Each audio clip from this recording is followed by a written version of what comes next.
Press conference शुरू हो गई है राजस्थान इलेक्शन कमीशन की तरफ से।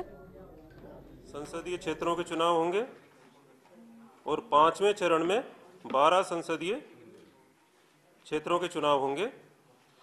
पहला जो चरण है फोर्थ, ये इसमें 29/4 को होगा और 5वां चरण में पोलिंग जो है वो 6/5 को होगी। इसकी विस्तृत जानकारी जैसे हमें प्राप्त होती है, कब इसके अंदर नोटिफिकेशन होता है। नोटिफिकेशन की तारीख तो 2/4 और 10/4 है। बाकी जो भी तारीख हैं वो हम आपको सूचना प्राप्त होने के बाद उपलब्ध कराएंगे। चुनाव कार्यक्रम की घोषणा के साथ ही राज्य में आदर्श आचार संहिता प्रभाव में आ चुकी है। भारत निर्वाचन आयोग द्वारा निर्धारित आचार संहिता सभी राजनीतिक दलों, सत्ताधारी दल एवं चुनाव लड़ने वाले अभ्यर्थियों पर लागू होगी। आचार संहिता के प्रभाव में आने से निम्न मुख्य प्रावधान तुरंत लागू हो जाएंगे। समस्त राजकीय विभागों में अधिकारियों कर्मचारियों के स्थानांतरण पर पूर्ण रूप से प्रतिबंध रहेगा। अति आवश्यक होने पर आयोग की पूर्व अनुमति प्राप्त कर स्थानांतरण हो सकेंगे। मंत्रियों के राजकीय दौरों पर राजकीय अतिथि गृह, विश्राम भवनों में जेड वे इससे ऊपर की श्रेणी को छोड़कर राजनीतिक व्यक्तियों के आवास पर प्रतिबंध होगा तथा राजकीय वाहनों के उपयोग पर भी प्रतिबंध होगा, परंतु कार्यालय से घर और घर से कार्यालय आने की छूट होगी। सांसद या विधायक कोष से नए कार्य स्वीकृत नहीं हो सकते हैं। स्वीकृत कार्य जो शुरू नहीं हुए हैं वो भी प्रारंभ नहीं हो सकते हैं। सरकार द्वारा ऐसी कोई भी लाभकारी घोषणा नहीं की जाएगी जिससे मतदाता प्रभावित होते हों। राजकीय कोष से सत्ताधारी दल को फायदा पहुंचाने के उद्देश्य से कोई भी विज्ञापन जो सत्ताधारी दल की उपलब्धि दर्शाते हों का प्रकाशन या प्रसारण प्रिंट मीडिया, इलेक्ट्रॉनिक मीडिया में नहीं किया जाएगा।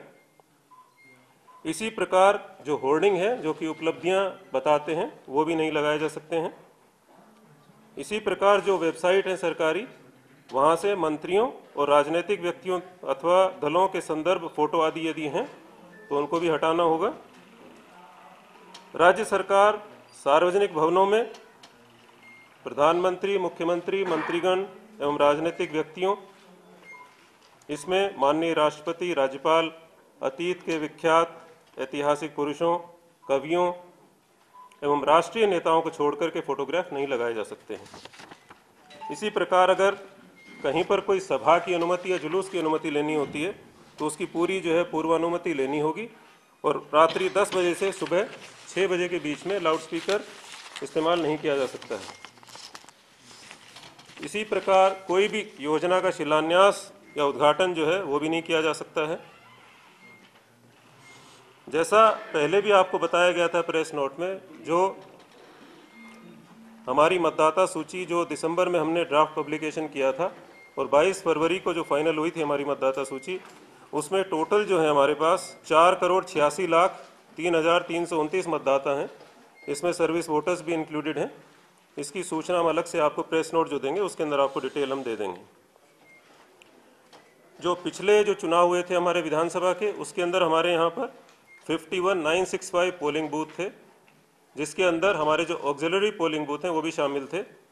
इस बार ये मतदान केंद्र तो हैं ही हैं, इसके अलावा जहाँ पर भी मतदान केंद्र पर 1400 से ज़्यादा वोटर होंगे उसका आकलन अभी हम कर रहे हैं और उसके आधार पे ऑक्सिलरी पोलिंग बूथ जो है वो बनाए जाएंगे।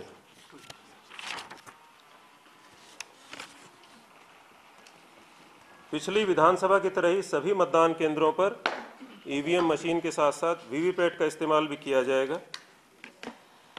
इस बार भारत निर्वाचन आयोग ने मतदाता जो फोटो पहचान पत्र है उसके साथ साथ 11 जो हैं अलग अलग तरह के पहचान पत्र हैं जिसके माध्यम से दिखा करके वोट डाला जा सकता है। जो मतदाता पर्ची रहती है वो उसको हम पहचान के लिए लोगों को जानकारी के लिए देंगे कि आपका नाम किस मतदान केंद्र पर है, किस भाग संख्या में है, उसकी जानकारी देंगी, लेकिन खाली उसके आधार पर वोट नहीं डाला जा सकता है। नामांकन जो है प्रक्रिया जो अधिसूचना जारी होगी उसके बाद जो है प्रतिदिन प्रातः 11 बजे से अपराह्न 3 बजे तक प्रस्तुत किए जा सकेंगे। यद्यपि नेगोशिएबल इंस्ट्रूमेंट एक्ट के तहत घोषित सार्वजनिक अवकाश के दिन नामांकन संबंधी कोई कार्य जो है वो नहीं होगा। इसमें जो खर्च की जो सीमा है वो 70 लाख होती है और इस सीमा के अंदर ही व्यय किया जाए, इसके लिए जो भी हमारे एक्सपेंडिचर मॉनिटरिंग के लिए प्रावधान होते हैं वो किए जाएंगे। इसके अंदर हमारे 70 लाख का खर्चा जो है वो किया जा सकता है, वो लिमिट है। और उसी के हिसाब से जो हमारी फ्लाइंग स्क्वाड हैं, जो स्टैटिक सर्वेलेंस टीम्स हैं, वो सब जो है हम लगाएंगे और इसकी मॉनिटरिंग जो है वो हम करेंगे। इसी प्रकार जो कानून व्यवस्था है उसकी भी पूरी जो है मॉनिटरिंग की जाएगी।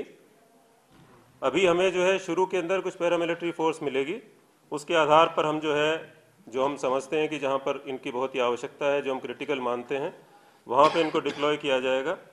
और उसके आधार पे लोगों में विश्वास पैदा करने के लिए जो फ्लैग मार्चेज हैं उसके लिए एरिया डोमिनेशन, वो सब कार्य जो है पहले ही शुरू हो जाएंगे।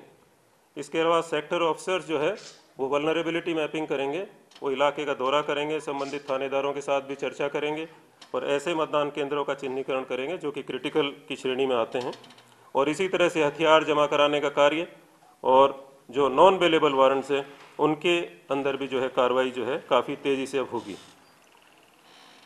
चुनाव स्वतंत्र तरीके से हो, इसके लिए पर्याप्त मात्रा के अंदर जो है पैरामिलिट्री फोर्स जो है वो हमें उपलब्ध कराई जाएगी और जो स्टेट का पुलिस बल है वो भी इसके अंदर पूर्ण रूप से इस्तेमाल किया जाएगा।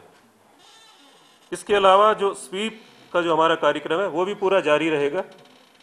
उसके माध्यम से अभी भी हमारे जिलों के अंदर ये कार्यक्रम चल रहा है। हमारी जो मोबाइल वैन्स है वो गाँवों के अंदर भी जा रही हैं, बूथ पर जा रही हैं और लोगों को जानकारी दे रही हैं। पिछले चुनाव के अंदर भी हमने इसका काफ़ी इस्तेमाल किया था और वो काफ़ी जो है पॉपुलर रहा। उसके माध्यम से लोगों को पहले से जानकारी थी कि किस तरह से वीवीपैट में आप ये देख सकते हैं कि जिस भी आपने कैंडिडेट को वोट दिया है वो उसी को जा रहा है, उसको वेरिफिकेशन जो है उससे हो जाता है। तो ये कार्यक्रम भी हमारा जारी रहेगा और हम ज़्यादा से ज़्यादा हमारे जो वोटर्स हैं उनको ये जानकारी देना चाहेंगे कि किस तरह से वीवीपैट इस्तेमाल करती है और आप कैसे जो है मत अपना कास्ट कर सकते हैं। और हम सभी से चाहेंगे कि मीडिया ने भी पिछली बार जो है बड़ा ही सहयोग किया था जो हमारा स्वीप का कार्यक्रम था उसमें, और चुनाव संबंधी जो भी खबरें थी उसको आप प्रमुखता से आप जो है सामने लाते थे। और मैं आप सभी को धन्यवाद भी देता हूं और आप सभी से आग्रह करना चाहूँगा कि इस बार भी जो है आप हमारा सहयोग करें और आमजन को जागरूक करने में हमारी मदद करें। एक हमारी हेल्पलाइन है 1950, वो सभी जिलों के अंदर जो है ये चालू है और इसके माध्यम से कोई भी अपनी जानकारी जो भी चाहता है, लेना चाहता है वोटर, वो उसको वहाँ से जानकारी मिलती है, उसका नाम वोटर लिस्ट में है कि नहीं है। और जैसा हमने पहले कहा था, कई बार जिस दिन चुनाव होता है ये चीज़ सामने आती है, इक्का दुक्का केसेज ही खैर पिछली बार ऐसे आए थे, हम नहीं चाहते कि एक दो केसेज भी ऐसे आएँ। सभी से अनुरोध करना चाहूँगा कि आपके माध्यम से कि अभी भी वक्त है, अगर कोई भी व्यक्ति अपना नाम वोटर लिस्ट में नहीं जुड़वा पाया है तो नाम अपना वोटर लिस्ट में जुड़वा ले। और फिलहाल यहाँ पर रुकेंगे एक छोटे